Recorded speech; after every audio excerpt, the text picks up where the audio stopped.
Malheureusement, très souvent, je ne sais pas si c'est la presse ou comment on peut le définir, très souvent on n'est pas au courant des uns des autres dans le monde, ou très souvent on est mal informé sur les uns et les autres.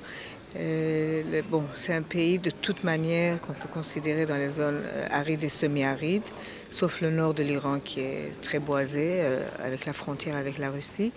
Mais le reste, on est vraiment dans une situation de sécheresse. Certains points de l'Iran, on n'a pas eu de pluie depuis 7 ans, 8 ans, pas une goutte de pluie. C'est pour ça que nous essayons dans notre ONG de refaire un retour en arrière, non pas être rétrograde, mais voir comment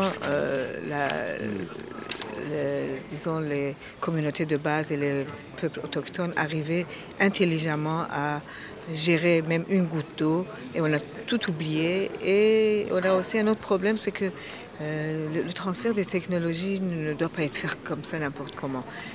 Parce que la Hollande, elle peut faire des puits très profonds, elle a beaucoup d'eau, mais nous, il faut qu'on fasse très très attention. Donc on essaye de vraiment retomber dans notre identité. C'est le slogan de mon ONG et d'autres ONG où on travaille ensemble. On travaille très fortement sur la souveraineté des semences pour pouvoir vraiment faire pallier avec les changements climatiques et le réchauffement global de la Terre.